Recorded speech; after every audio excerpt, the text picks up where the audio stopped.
Shalom Bapak Ibu Saudara sekalian yang dikasihi Tuhan. Selamat pagi. Senang kita bisa kembali di dalam renungan pagi pada hari ini.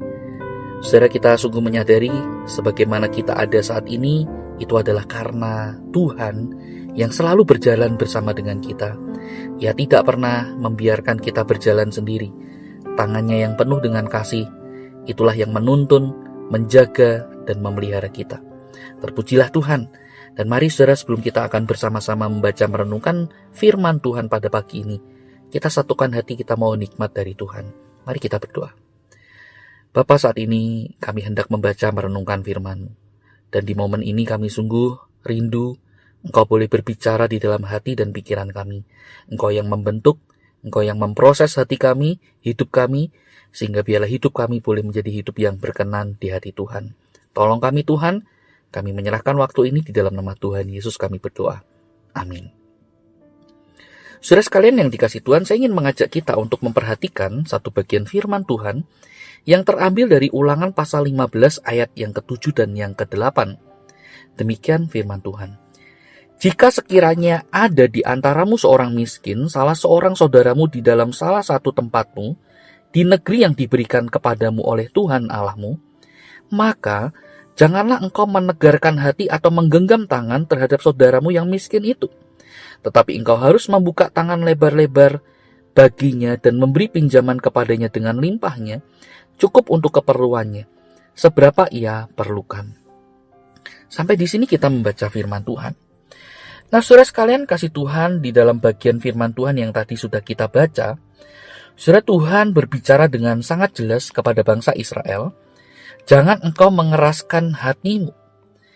Tuhan juga berkata, bukalah tanganmu lebar-lebar.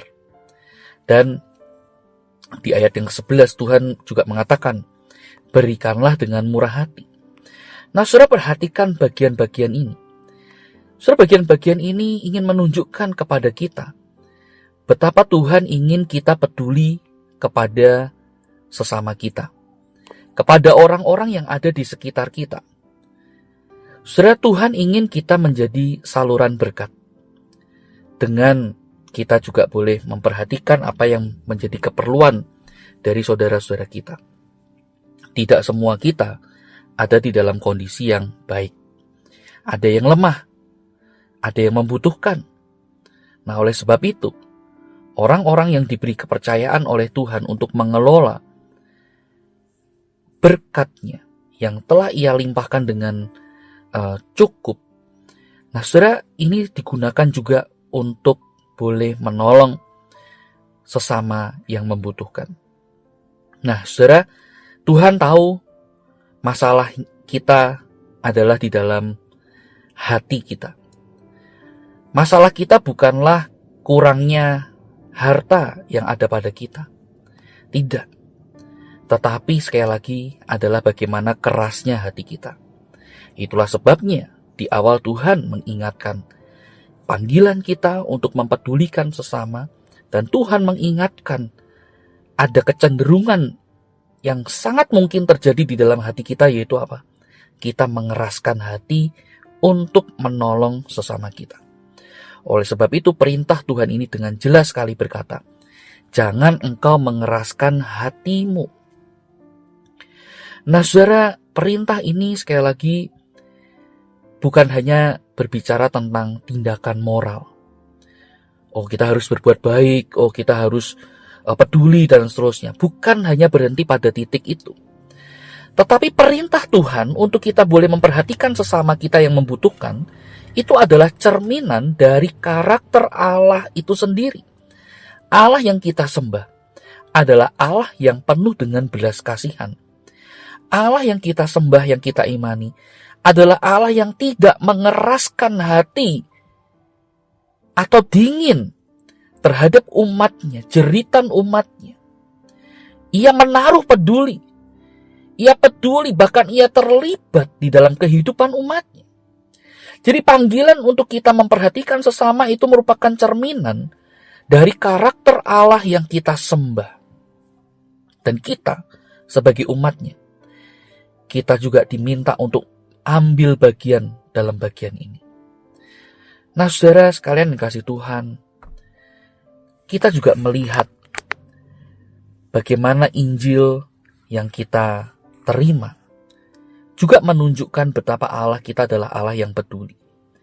Yesus Sang Juru Selamat yang menyelamatkan hidup kita dari lumpur dosa juga menunjukkan bahwa Ia memiliki hati yang sangat peduli kepada umat yang menderita.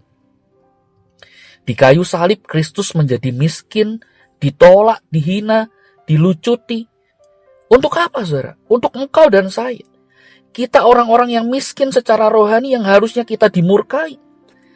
Tetapi karena kemiskinan Kristus di atas kayu salib, akhirnya kita mendapatkan kelimpahan akan kekayaan kasih karunia ini. Kita menjadi orang-orang yang kaya akan anugerah Tuhan. Kita tidak lagi menjadi hamba dosa, melainkan kita diangkat untuk menjadi anak-anak Allah, ahli waris kerajaan surga. Saudara, bukankah itu sekali lagi juga menunjukkan kepada kita bahwa firman Tuhan yang tadi kita baca bukan firman yang berbicara di masa lalu, tapi juga berbicara pada kita di masa kini di dalam iman kita kepada Yesus. Yesus adalah Tuhan yang penuh dengan belas kasihan. Ia adalah Tuhan yang peduli dengan umatnya. Masalah utama terbesar di dalam hidup kita, Tuhan selesaikan dengan tuntas dan lunas. Karena Ia tahu, kita tidak mungkin bisa menyelesaikan masalah utama kita, yaitu dosa. Oleh karena itu, saudara, kita sebagai orang-orang yang diselamatkan, orang-orang yang telah menerima anugerah dengan begitu limpah, mari saudara kita hidup di dalam kepedulian. Kita mau mempedulikan orang-orang yang membutuhkan, yang ada di sekitar kita. Kita tidak mengeraskan hati. Ketika Tuhan menggerakkan hati kita untuk menolong sesama, ayo segera kita lakukan itu. Tuhan tidak memandang seberapa besar bantuan kita. Yang Tuhan mau lihat adalah apakah hati kita seturut dengan hati Tuhan. Kiranya Tuhan menolong kita, mari kita berdoa. Tuhan, firman-Mu sudah kami baca, dan biarlah Tuhan memampukan kami untuk melakukannya di dalam kehidupan kami. Tolong kami Tuhan, pimpin kami, di dalam nama Tuhan Yesus kami berdoa. Amin. Selamat pagi, Tuhan Yesus memberkati kita.